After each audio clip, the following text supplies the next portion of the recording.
Olá, pessoal, tudo bem com vocês? Hoje é sábado de história, ou como diz o professor, hoje o vídeo vai ser um pouquinho diferente, vai ser sobre culinária conservadora. É isso mesmo, professor? Nós vamos ensinar alguns temperos para os coordenadores, para os conservadores, né? Para eles poderem se desenvolver na arte culinária. Pessoal, claro que é uma brincadeira. Hoje a aula é sobre Gramsci, ele que ganhou aí na votação. E antes de eu fazer a introdução do vídeo, quero pedir um favor a vocês. Enquanto assistem a aula do professor, segura o Ctrl do seu teclado no computador, né? Vai na caixa de informações, setinha, segura o Ctrl, vai abrindo todos os canais que eu deixei listado, incluindo o canal do professor, e se inscrevam.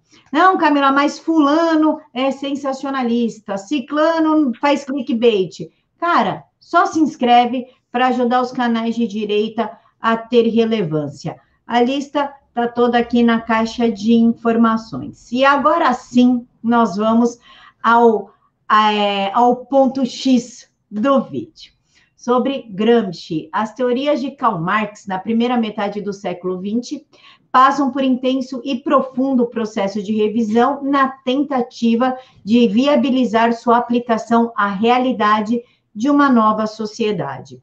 Sociedade influenciada por uma indústria cultural, ideológica e dominadora.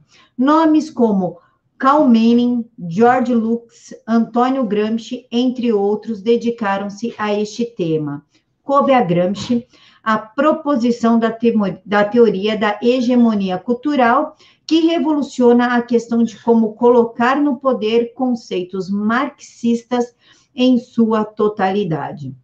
No vídeo anterior, que eu gravei na quinta-feira, eu dei uma passeadinha ali sobre pensamento político, né? Da onde surgiu a política, e a gente conversou sobre essa ideia de sociedade perfeita, de governo perfeito, uma nova sociedade, que é da onde sai, infelizmente, teorias totalitárias, governos totalitários como nazismo, comunismo e fascismo. Ou seja, lutar por uma sociedade ideal é meio complicado, ainda mais quando um dos seus principais pensadores é o marxista com sede de poder, hegemonia e doutrinação.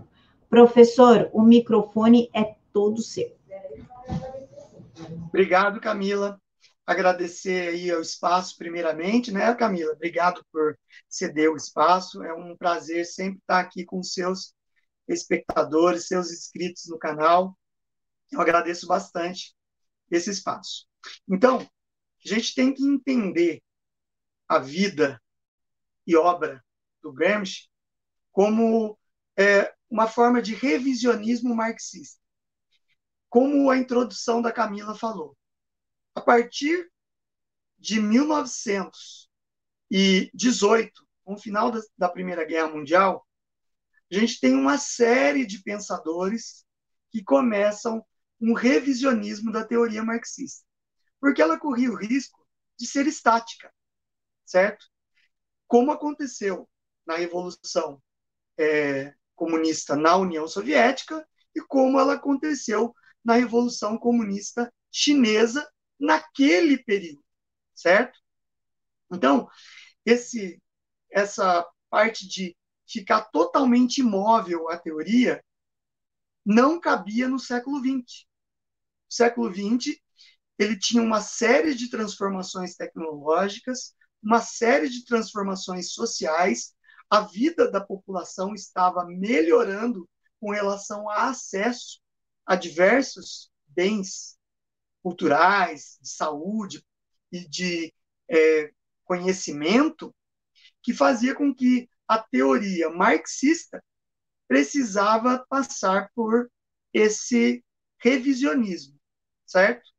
Então, a gente viu na aula passada, do sábado passado, a escola de Frankfurt, que veio trazer uma ideia totalmente nova do marxismo.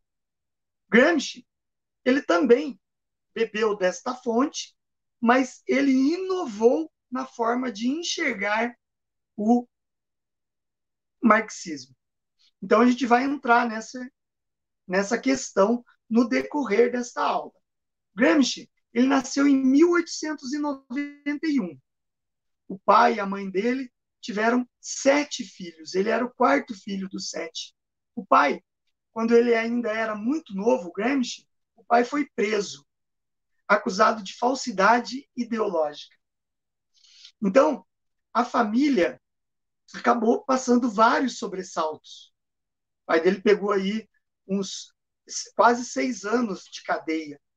E a família acabou se vendo numa situação de pobreza, de miséria, de privações. Então, o Gramsci, isso vai afetar a vida dele durante toda a sua existência.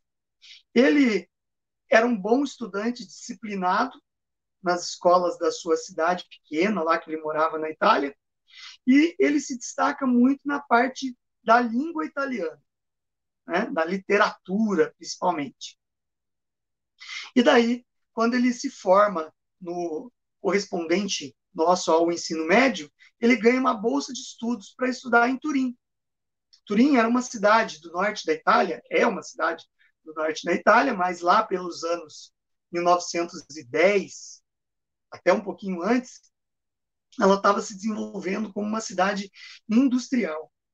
Grandes indústrias estavam sendo montadas naquela região. Com isso, vai trazer uma série de contradições, né?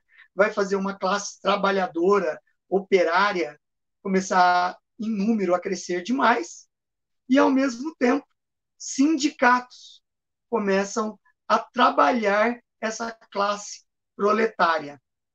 E o Gramsci, ele não era cego a nada disso. Apesar de ele estar fazendo na Universidade de Turim o curso de literatura, ele era um autor, um escritor, que ele passeava sobre outros temas, inclusive história, filosofia e sociologia.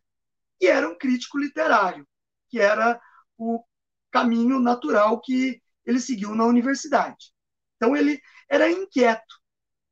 Ele via a sociedade em que ele estava e precisava externar o que ele pensava através dos seus escritos, certo? E aí ele começa a se identificar muito com o Partido Socialista Italiano.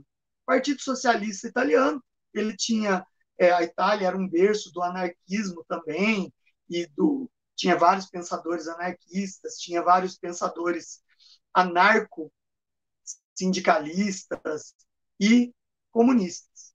Então, o Partido Socialista Italiano estava crescendo na Itália e ele acaba ingressando no Partido Socialista Italiano, como um dos membros.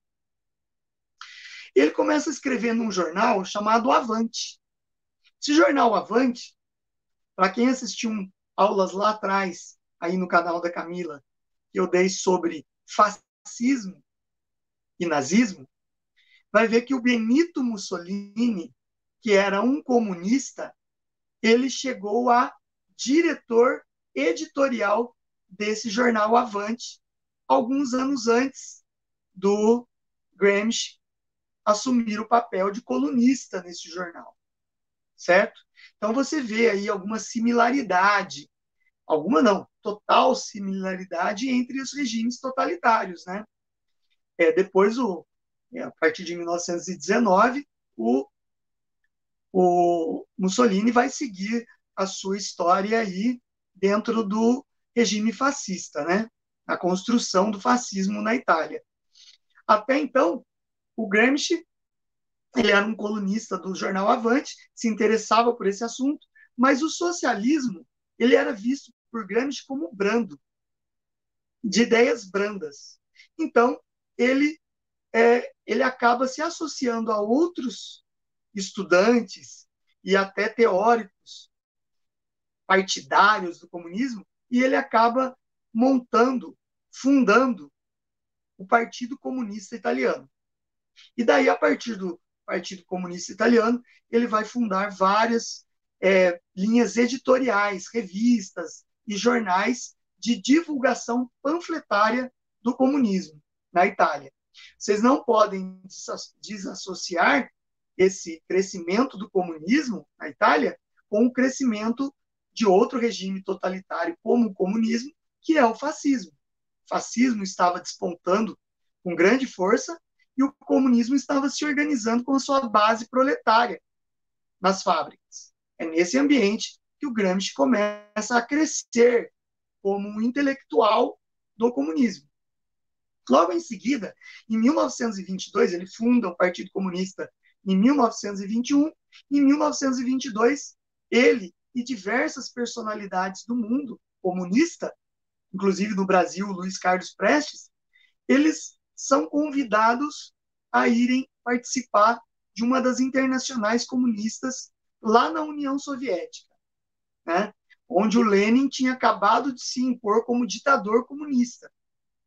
E lá, nessa internacional que eles participaram, o Gramsci vai conhecer a futura esposa dele, conhece a esposa, ele vai ter filhos com ela, tudo, e ela vai continuar morando na Rússia, e ele volta para a Itália.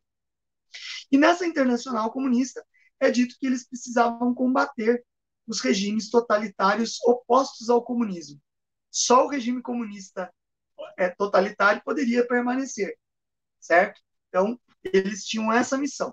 Só que a gente sabe na história que o Lenin morre em 1924 e começa uma luta dentro do Partido Comunista da União Soviética para a sucessão do posto de comandante da União Soviética.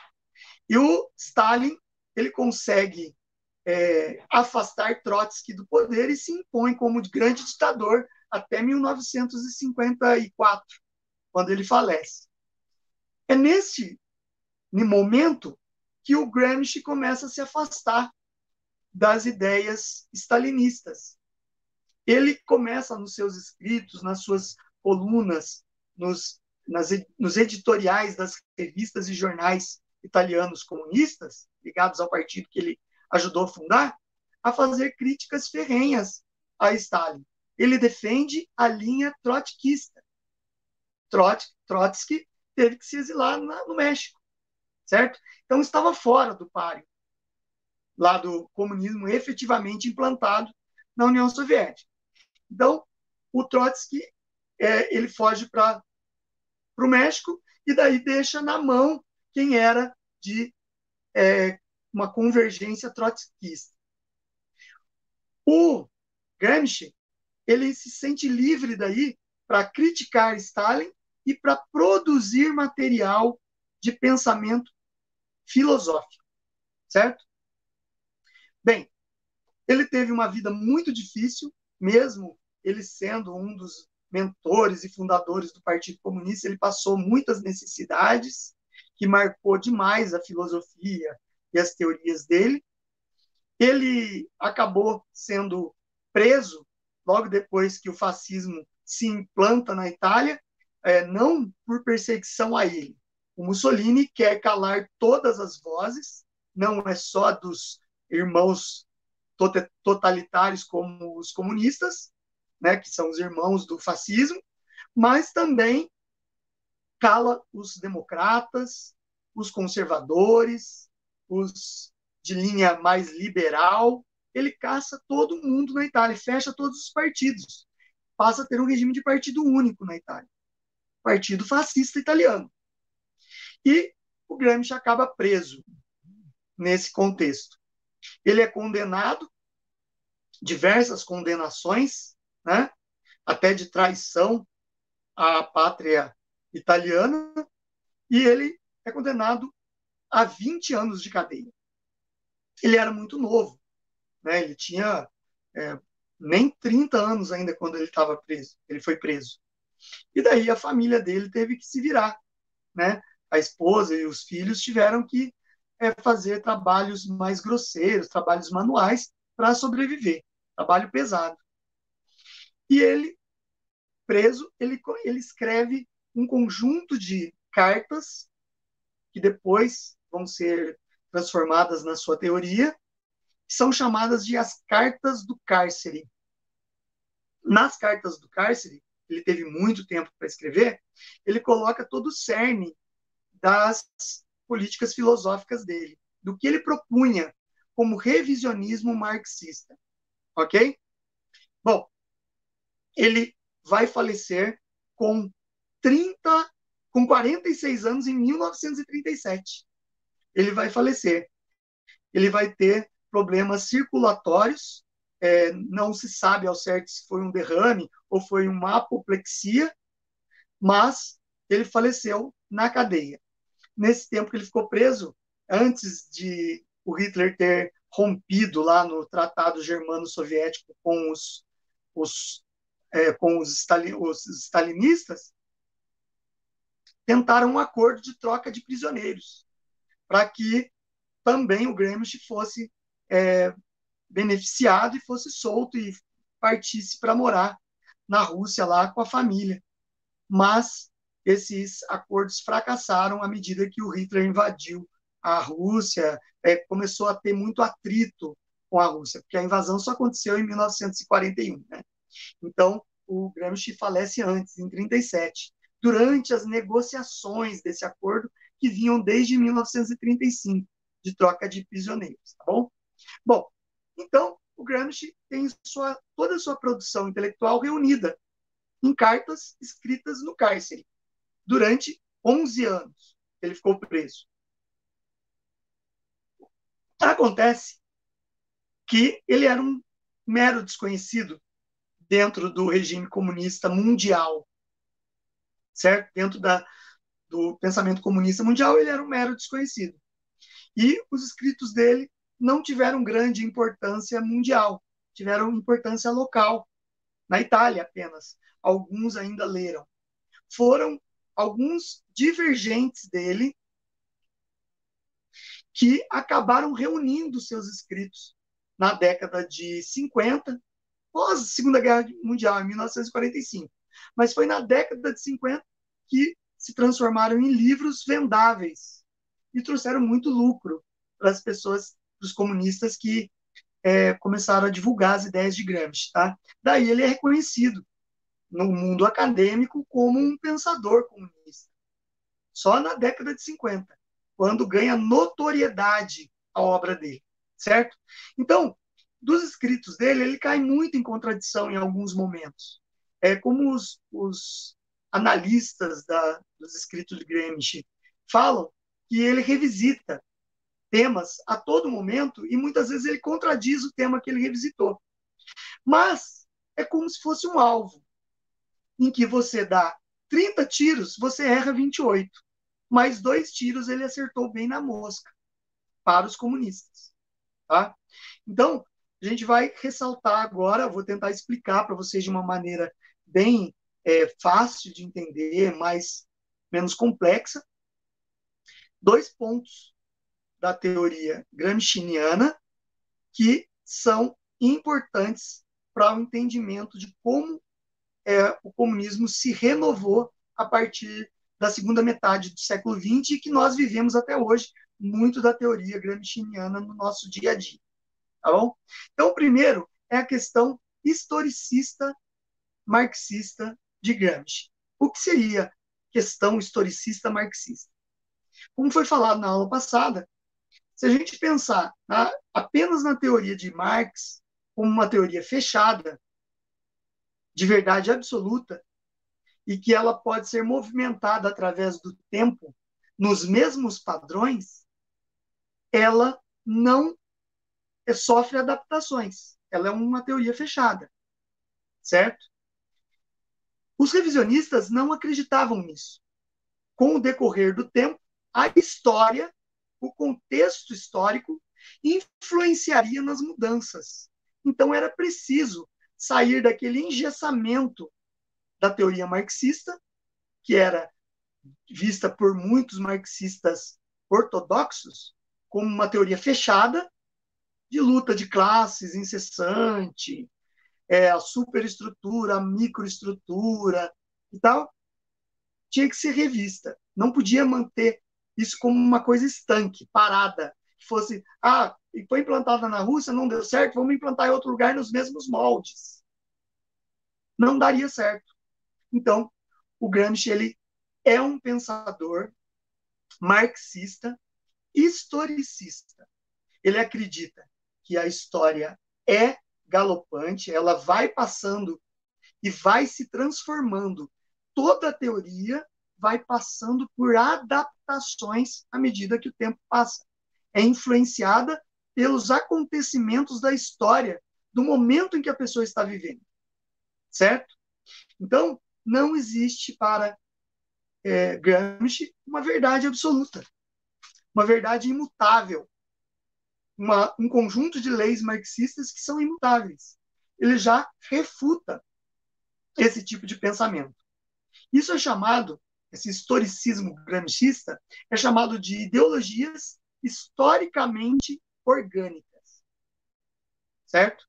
Existe um organismo, que é a teoria marxista, que está dentro de uma ideologia. A gente vai falar um pouquinho mais sobre essa ideologia, que o que ele defende, que é a ideologia, que é historicamente modificada com o passar do tempo. Ok? Então, o Gramsci defende isso. Ele fala assim: se não existe uma verdade absoluta e toda a visão do mundo é histórica, portanto, qualquer ciência pretensa a um absolutismo de regras imutáveis vai estar fadada ao fracasso. Por quê? Porque tem validade provisória. Ele acredita que, se for usada a teoria marxista numa outra época, ela for implantada nos moldes ortodoxos, ela vai ter uma validade temporária, porque a história vai estar mudando, os acontecimentos vão estar influenciando aquele contexto e vai estar fadada ao fracasso essa revolução. Ok? Ele não acredita, ele começa a rever seus estudos e ele também não vê mais a classe proletária como uma classe estanque, uma classe fechada, engessada, como revolucionária. Pelo contrário, ele fala sobre as classes subalternas da superestrutura. Então ele divide, o Marx falava em classe exploradora e explorados. Uma massa explorada dava a mão de obra, era explorada pelos donos dos meios de produção, né, que é a classe mínima. Ele diz, ao contrário, ele fala assim, não existe só uma classe proletária. O corpo da sociedade civil, ele é complexo e dividido em várias camadas. Em várias camadas. Então, não é uma classe proletária apenas. Várias classes são subalternas ao poder do Estado. Então, olha como muda de figura. Antes era o capitalista e o proletário. O explorador e o explorado. Agora não. Ele vê o Estado como a classe dominante, o establishment do Estado como classe dominante, e todos os outros que não participam do poder do Estado como corpo da sociedade civil formada por subalternos. Certo? E o Estado ali está sob regras rígidas, até ideológicas. A ideologia do Estado, de que ele comanda a vida do cidadão através das leis, né? Que ele pode direcionar o cidadão através das leis para onde ele quiser. Assim que o Gramsci entende essa estrutura, ele chama de superestrutura do corpo da sociedade civil, certo? Formada por uma maioria de subalternos, ok? Bom, se não existe uma verdade científica, sociológica, que pode ser implantada e imutável, se isso não existe, então ela está propícia ao desenvolvimento contínuo. Olha só, está em movimento, ela não pode estar parada. O marxismo não pode estar parado como uma filosofia estanque ortodoxa. Ela tem que estar sofrendo as condições do ambiente, contexto histórico, e em movimento e desenvolvimento perpétuo. Ela nunca vai parar. Então ele vê uma classe uma, um marxismo dinâmico e não estanque. Se você ler os livros de Marx e levar de uma forma ortodoxa, você vai ver que muitas coisas não são aplicáveis nos dias de hoje. É assim que o Gramsci via também. Tá? Ele via que a sociedade mudou, tudo mudou. Então era preciso o marxismo mudar também. E estar em constante evolução, se adaptando, renovando e sendo implantado nessas novas configurações. Ok? Então, para o Gramsci, qualquer atividade científica, no caso de estudo da filosofia, da sociologia, tem duas dimensões. Tem a dimensão ideológica e a dimensão cognitiva. A dimensão ideológica é o que é pregado, o que é falado, o que é sociologicamente, filosoficamente e sociologicamente explicado para a sociedade, como uma verdade ou como uma teoria para a sociedade. Essa é a dimensão ideológica. Mas existe uma dimensão cognitiva. Como que o corpo da sociedade civil, formado por pessoas, em sua maioria, subalternas, podem ter a cognitividade de entender essa filosofia que deve ser implantada, né? Ele consegue ver que, por a sociedade ser altamente estratificada, complexa, dividida em várias camadas, né? E dentro das mesmas camadas, mais complexidades antagônicas, ele fala assim, então, a cognitividade, a dimensão cognitiva de uma ideologia, ela é entendida de um cidadão diferente de outro. Um cidadão pode entender diferente de outro essa ideologia, certo? Como uma leitura de um ser individual daquela ideologia, passando por uma leitura de um grupo, de vários grupos, formando o corpo da sociedade. Então, cada um vai entender de uma forma, muitas vezes de forma incompleta, a ideologia que o Estado quer passar. Ok? Então, ele aí vai construindo uma base para uma ideia que eu vou falar mais à frente, que é a hegemonia cultural, que vai servir de cimento para dar liga a toda essa complexidade da sociedade. A gente vai entrar nisso. Então, a gente vai ainda dissertar um pouquinho sobre essa questão da historicidade, né? Então, ele fala assim, a maior parte das ideologias, elas geram fanatismo ideológico. Mas e quando a pessoa segue uma ideologia e não sabe que está seguindo? Ele começa a perceber que muitas pessoas seguem a teoria da carruagem. A carruagem está passando, você entra na carruagem e não sabe nem para onde ela vai, certo? Não que ele tenha feito essa teoria, tá? Essa teoria é de outros pensadores, mas já pode ser usada para a gente entender como exemplo, ok? De que muita pessoa embarca nas ideologias sem saber do que elas tratam e seguem à risca o que elas pregam, dentro dessa historicidade que ele fala que tem em todas as ideologias. Todas elas são marcadas pela evolução contínua e se elas tentarem ser engessadas, elas vão ter validade limitada, ok? Bom, a visão de mundo para Gramsci, ela parte, então, por uma visão da história. Se você tem uma visão dos acontecimentos, uma visão abrangente dos acontecimentos, você entende melhor, com a sua intelectualidade, a ideologia. Se você tem uma visão mais inferior, com pouco acesso ao conhecimento, pouco acesso ao estudo, às interações sociais interclasses, né? Você acaba tendo uma limitação na sua ideologia. Mesmo que você a siga. Você é um ser limitado dentro dela, apesar de seguir aquela ideologia. Então, ele fala que dentro desse historicismo marxista, os intelectuais, os filósofos intelectuais, eles é que comandam o que deve ser propagado, explicado, ensinado pela ideologia. É a figura do intelectual filósofo que vai fazer com que o conhecimento parta dele e abranja o corpo da sociedade civil formado pela sua maioria de subalternos, tá bom? Bom, daí ele vai dissertar dentro dessa questão da historicidade marxista a filosofia da praxis.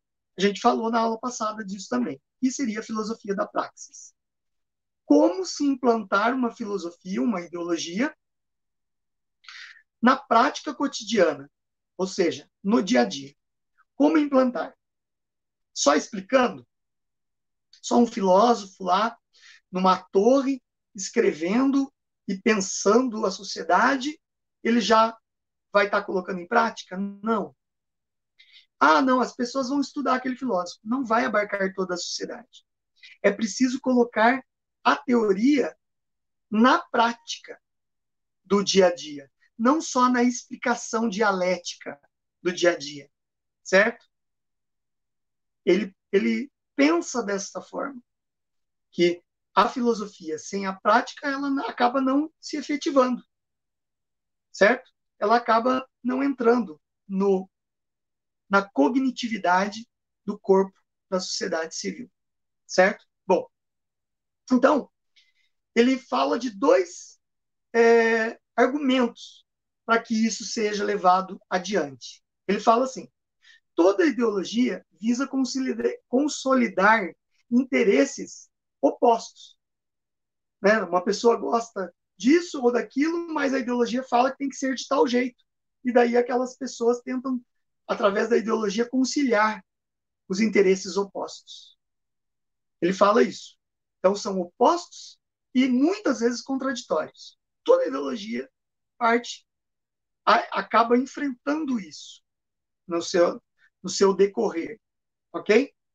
Bom, mesmo sofrendo influências sociais, influência da ação dos indivíduos, da sociedade, da história, dos fatos, vai sempre convergir para ideias opostas e muitas vezes contraditórias. Né? Assim, ele fala assim, que a ideologia que é implantada trabalhando com esses opostos e contraditórios, ela sempre vai trabalhar com o irreconciliável. Que mesmo você adotando aquela ideologia, vai surgir facções dentro dela. Que nunca vai ser conciliáveis. Não vai ter uma união entre elas. Você pode estar na mesma ideologia, mas pensando outras coisas diferentes, seguindo uma linha geral, superficial, porém se dividindo em várias outras linhas. Então, ele fala que esse tipo de ideologia não é aplicável à prática filosófica, à praxis. Por quê? Porque ela se perde no meio do caminho. Cada um vai seguir coisas de acordo com os seus gostos, interesses pessoais, econômicos, políticos, ok? Então, ele pensa assim, a filosofia da praxis, ela é um instrumento do grupo dominante. Ele começa a explicar, através da argumentação. A filosofia da prática, colocar em prática a ideologia, é um privilégio das classes dominantes, ou seja, dos que dominam o corpo do Estado. Né? O Estado, o establishment do Estado, ele é que domina a ideologia, certo? Ele que vai dar o norte, ele que vai indicar o caminho, e a todo momento fazer correções na teoria para que as pessoas que estejam divergindo sigam aquele caminho. Então, ele passa assim a dizer que existe uma hegemonia de ideologia da classe dominante sobre a classe subalterna. Há uma sobreposição.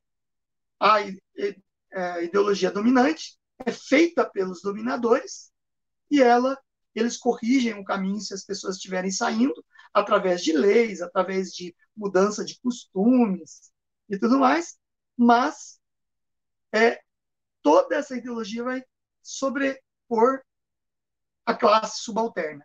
eles irremediavelmente vão estar seguindo aquela ideologia, certo? E sendo corrigidos a todo momento para eles seguirem o que a classe dominante quer. Então, Gramsci, nesse ponto, ele é bem enfático, né? Ele fala que a ideologia existe para dominação. Não existe uma ideologia que possa ser subdividida. Não, ela é um instrumento da classe dominante que serve para a dominação da classe dos dominados subalternos. Ok? É aí que ele começa a tecer lentamente a teoria da hegemonia cultural. Ele começa a sair do historicismo, ele já fez um fundamento do historicismo marxista, do porquê que a teoria marxista tem que ser renovada e tem que sofrer mesmo alterações à medida que o tempo passa, e ele começa a defender agora uma tese da hegemonia cultural. A hegemonia cultural, para o Antônio Gramsci, é uma forma de descrever a ideologia, a dominação da ideologia de uma classe dominante sobre uma classe subalterna. Para isso que existe a hegemonia, essa definição de hegemonia cultural, certo? Então, ela existe para dominação de uma classe sobre a outra, de um grupo minúsculo, muitas vezes, sobre um grupo gigantesco. Então, ele vai explicar essa construção da hegemonia. O Gramsci, ele parte do princípio do seguinte, que a gente não pode enxergar apenas a hegemonia cultural como um emissor e um receptor. A gente tem, que é o Estado, né, o establishment do Estado, e os subalternos, que é a maior parte da sociedade. Não pode se enxergar individualizado. É um corpo único. Você tem que enxergar de cima. Você tem que enxergar globalmente como se fosse um ser ampliado. Sociedade é ampliada. Tem essas duas partes, um que domina e outro que é dominado, mas você tem que enxergar os dois para entender o funcionamento dessa classe. Ok? Então, ele define assim, que a ideologia que tenta ter uma validade, ela tem que ter o consenso. Ela tem que ter um consenso global, dessa sociedade global. Não só do establishment. Eu acredito nessa ideologia, mas vai ter alguns que não acreditam. Não. Para que a ideologia funcione de forma global, cabal, né, na sua totalidade do corpo da sociedade civil, ela tem que ter consenso. Todos têm que concordar que ela existe. Então ele cria essa ideia de que se houver divergência, essa ideologia ela não vai, essa hegemonia cultural, ela acaba se destruindo se houver divergência. Então, ele começa a pensar a hegemonia cultural como uma forma de dominação na sua totalidade, sem ter divergências. Para que isso aconteça, vou até citar Nietzsche, né? Nietzsche falava assim que para haver vitória entre o sistema e outro, o sistema tem que se impor sobre o que já existe. Para ele ter vitória, ele deve sobrepor. Ele não deve cooptar. Ele deve sobrepor. Dominação e vitória para Gramsci significava isso. Que essa hegemonia cultural tinha que ser total. Não podia ser entrelaçada. Daí ele tem que pensar nos mecanismos para se chegar a isso. Ok? E daí ele vai pensar assim, existe uma superestrutura na sociedade. A superestrutura é formada por tudo que existe no corpo da sociedade civil. Dominadores, dominados, classes sociais, classes trabalhistas, classes políticas, profissionais liberais, profissionais assalariados, empresários, operários, estudantes, donas de casa. Ele pensa em todas as áreas dessa superestrutura, todos os grupos que existem dentro dessa superestrutura. todos esses grupos. Ele começa a pensar assim. Então, a ideologia, movida pela historicidade, recebendo a influência do contexto histórico, ela é determinante para que se tenha a hegemonia cultural de todos os subalternos na sociedade civil. Ele pensa assim, a superestrutura é muito importante o entendimento dela, porque se você não entende como funciona a superestrutura, você não consegue colocar a hegemonia cultural, ok? Só que ele pensa de uma forma gradativa. Ele fala assim, não existe uma vitória sobre a superestrutura, a imposição de uma ideologia na superestrutura, do dia para a noite. Ela não vai acontecer como se fosse uma guerra em que lutam durante meses e um sai vencedor. Não. Ela é modificada, acertada, corrigida e implantada com o passar do tempo. Isso pode demorar 5 anos, 10 anos, 20 anos, toda uma vida, mas isso pode ir acontecendo aos poucos, ok? Ok. Então, ele pensa assim, a sociedade, daí ele começa a estudar as sociedades, né? A superestrutura dentro das sociedades humanas. E ele divide assim, existem as sociedades orientais. Provavelmente ele está se referindo ao Japão, à China, à Índia, que tem culturas milenares e que tem uma sociedade muito rígida dentro da sua complexidade. Então, ali, se você quiser uma guerra de ideologia para sobrepor a sua, ali a única forma de fazer essa guerra de ideologia é uma guerra total, assim, frontal. Você tenta impor frontalmente tomando o poder. A única forma de você mudar uma sociedade rígida. Mas ele fala que nas sociedades ocidentais, o sistema capitalista, democrático, ele é tão maleável, a estrutura é tão maleável e tão dentro dessa complexidade de camadas, classes que divergem e outras vezes seguem o mesmo caminho, é totalmente diferente das sociedades orientais. A sociedade ocidental, ela é mais permissiva à mudança. Então, ele diz assim, tem que ser usada, ele cria uma teoria chamada guerra de posição. O que seria a guerra de posição?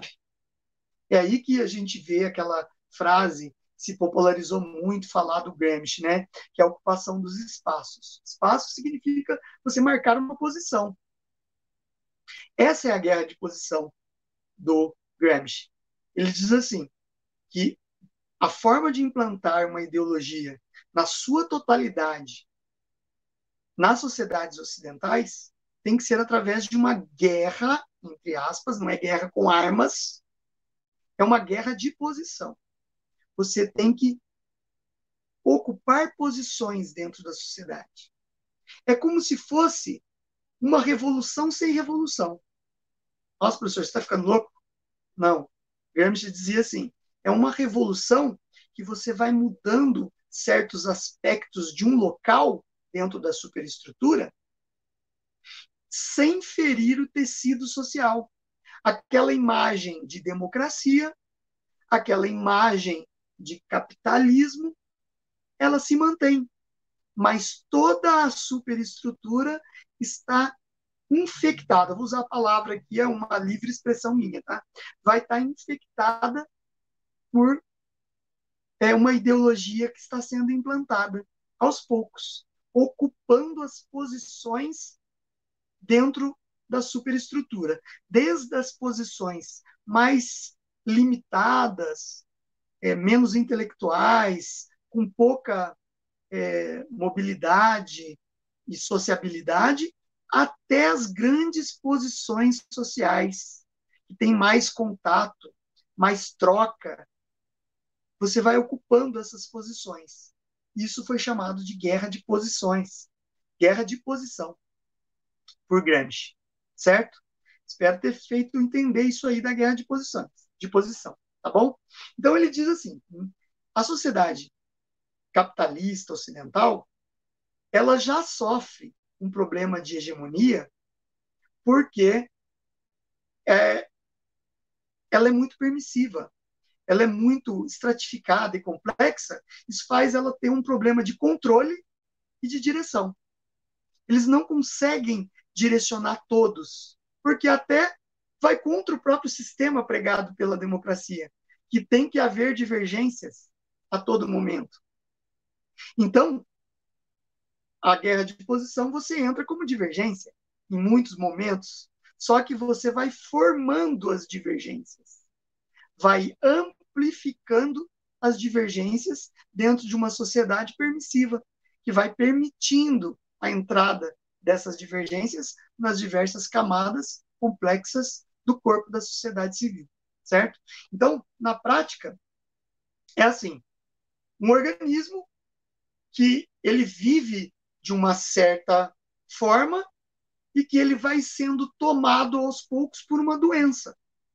Isso também é um exemplo que eu estou dando, tá? Não que ele tenha usado na estrutura dele, nas escritos dele, tá? Ele vai sendo tomado aos poucos por uma doença que acaba tomando todo o corpo e quando a pessoa menos percebe, aquela forma dela viver está terminal. Acabou.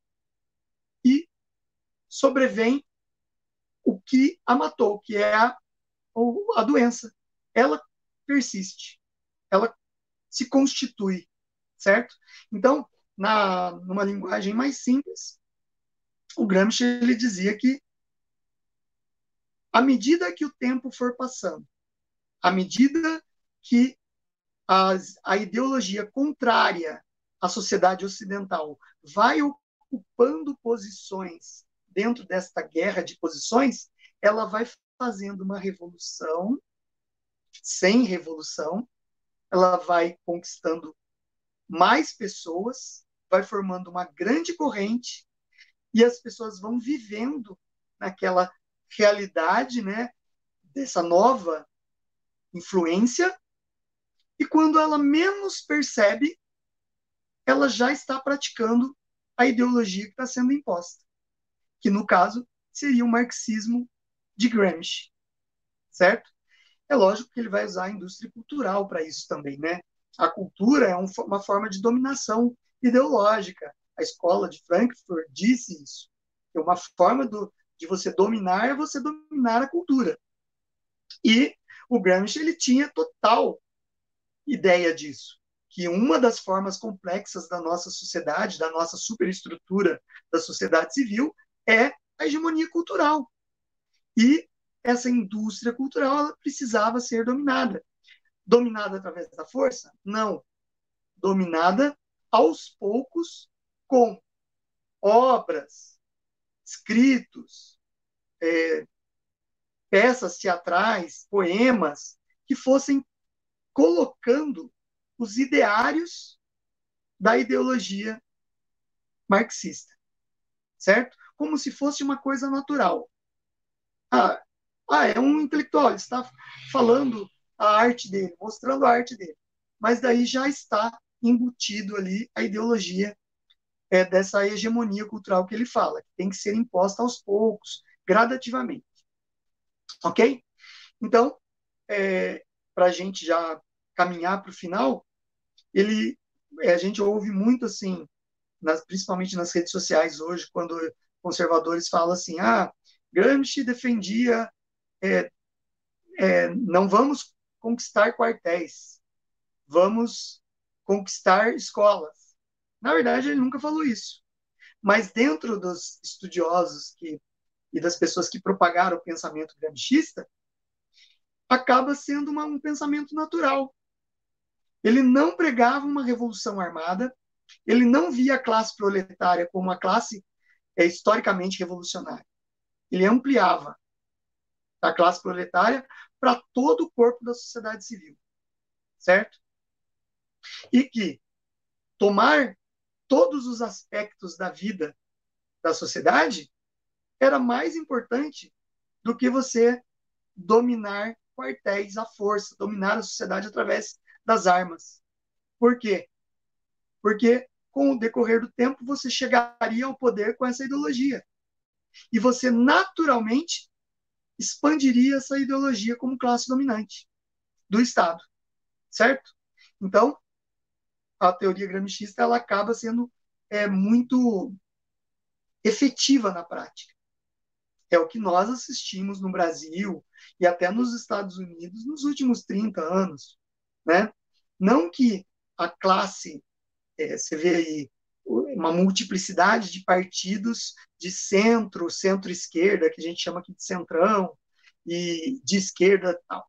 A esquerda mais radical, mais a extrema esquerda, ela já quer mesmo pegar em armas, quer matar, que é aquela esquerda burra, né? Que não sabe ler nem os seus próprios escritos. Mas a centro-esquerda, que já entendeu essa questão levantada por Gramsci, eles conseguem ver que o corpo da sociedade já vem sofrendo modificações há décadas no Brasil. Vocês podem ver que é um círculo vicioso que vai se seguindo. As pessoas vão, os alunos são nas escolas, que é um lugar onde todos na vida vão passar, nas escolas, independente da educação familiar, vão passar pelas escolas. As escolas totalmente aparelhadas na guerra de posição do Gramsci, com professores que ocuparam essas posições, cheios de ideologia marxista. Passando isso, o estudante se forma no ensino médio, vai para as universidades, lá ele é trabalhado mais intensamente nessa teoria marxista-gramscista, ele vai ocupar a sua posição dentro da estrutura, da superestrutura, dentro do corpo da sociedade civil, como um engenheiro, por exemplo, ele vai ser um engenheiro marxista e vai viver isso com naturalidade, como se isso fosse o normal. Vai viver o médico, isso no seu dia a dia, dentro dos hospitais, a ideologia marxista na sua profissão, nos seus contatos profissionais, como se fosse uma coisa natural. Nas artes, na TV, que é uma grande propagadora de hegemonia cultural, vai passar isso também, ok? Então você vê jornalista, médico, enfermeiro, professor, engenheiros, tudo tomado, todas essas posições sociais tomadas pelo gramscismo. E daí essas famílias que não superaram, e tem alguns que acabam superando a idiotice marxista e acabam caindo na real que o melhor método de vida mesmo é você lutar pelos seus interesses, correr atrás da sua vida e fazer progredir a sua vida, que daí você já está contribuindo com o progresso da vida da sociedade. Não é o que o marxismo gramscista propõe. Né? Ele propõe que você deve implantar as agendas marxistas pré-estabelecidas dentro da sua atividade profissional e social dentro do corpo da sociedade civil. Ok? Como se fosse viral, se espalhando constantemente no corpo da sociedade, sem parar. Eu sei que vai surgir, talvez, essa pergunta: como impedir isso? Temos que usar os mesmos métodos e pensar naquela coisa que eu falei do Nietzsche, da sobreposição. Não adianta nós pensarmos que vamos vencer uma guerra cultural, um gramscismo cultural, nós somos conservadores, nós voltando ao passado, como se tivesse perdido um objeto no caminho e falar assim, não, eu vou fazer o caminho de volta para ver se eu acho aonde que eu perdi o objeto. Não é esse o caminho. Nós venceremos a partir do momento que nós evoluirmos também com as ideias conservadoras, também adaptando elas ao nosso mundo real sem perder os valores intrínsecos a ela. Ok? Então, eu espero aí, Camila, que a gente tenha chegado no cerne da questão gramscista, do Antônio Gramsci. Professor, uma dúvida. Hoje nós temos aí um novo ministro da Educação, espero que esse dê certo, né? Ele é um pastor, um educador muito renomado na Universidade Mackenzie, inclusive, com doutorado, mestrado, tudo. O senhor acha que a partir da experiência dele, tanto de vida como de educador, ele consiga, não digo eliminar, mas aliviar as ações de doutrinação dentro das faculdades e escolas? Bom, boa pergunta, Camila. É o seguinte, hoje até fiz um vídeo no meu canal falando sobre o pastor Milton Ribeiro, né, que é o novo ministro da Educação. Nós temos que pensar também globalmente nesse caso. Nós temos aí mais de 30 anos de aparelhamento esquerdista dentro do MEC e dentro das secretarias de educação do Brasil inteiro, no âmbito estadual, totalmente aparelhadas, né? E se a gente for pensar que um indivíduo assumindo o cargo de ministro da educação, ele vai resolver todos os problemas, vai ser um engano crasso nosso, certo? Porque ele sozinho ele não vai conseguir mudar nada. A gente viu aí o Abraham Weintraub, que é um guerreiro, que estava ali na linha de frente contra a doutrinação, sofrendo uma série de impedimentos até do Supremo Tribunal, não podia escolher reitores de universidade na pandemia, gente. Porque o Supremo Tribunal, alguém lá da esquerda entrou com um pedido para o Supremo Tribunal julgar se isso era ilícito. Se isso era lícito. E foi julgado que não era. Ok? Então, a gente tem que pensar que o ministro ele tem que estar com disposição e conhecimento da guerra cultural. Se ele já entrar com esse conhecimento da guerra cultural, do que acontece nos diversos níveis da educação do Brasil, tanto na educação na área burocrática, gestora, quanto na área de linha de frente, que é o professor, se ele estiver muito atento e vendo isso, ele vai ter condições de criar mecanismos que podem ser usados, sim, pelos conservadores e pode ser usado na educação como uma forma de mudança. É assim que eu vejo. Então, jogar tudo nas costas dele, eu acho difícil. Ele querer fazer uma pessoa sozinha, querer mudar tudo que foi aparelhado durante 30 anos. Eu acho muito difícil. Por outro lado, ele tem uma experiência como pastor evangélico, né? E a gente sabe que o Brasil não vive só uma guerra por hegemonia cultural. Não é apenas uma guerra cultural. É uma guerra espiritual também, certo? Vocês podem achar que eu estou viajando, mas não é. Existe uma guerra espiritual muito grande. As pessoas querendo destruir valores essenciais para a nossa vida, essenciais dados por Deus, para que a humanidade funcione como filhos, né, diletos. A gente vive uma guerra espiritual. E ele deve ter muita experiência nisso, como pastor. Se ele souber ter muita sabedoria, bom senso, de encampar a guerra cultural de uma forma em que as suas ideias sejam colocadas e seguidas, ele já vai começar a desconstruir o que eles fizeram de errado e começar a colocar o novo. O Abraham Weintraub, ele começou a fazer isso, certo? Ele começou a fazer isso. Eu espero que o ministro Milton Ribeiro faça isso também, siga essa linha. Então, acho que é isso, Camila. Pessoal, o canal do professor João Carlos está aqui na caixa de informações com os demais canais à direita para a gente conseguir fortalecer o nosso lado, né, que já está bem perseguido, está ficando bem complicado. As redes sociais, o Twitter do professor também está aqui embaixo para que vocês possam escolher o tema da próxima aula. Se eu puder opinar, sem influenciar na opinião de ninguém, eu optaria por Saul Alinsky. Professor, que tema que o senhor propõe aí? Então, eu estava pensando nessa semana, a gente está vindo de dois temas bem filosóficos, pesados, né?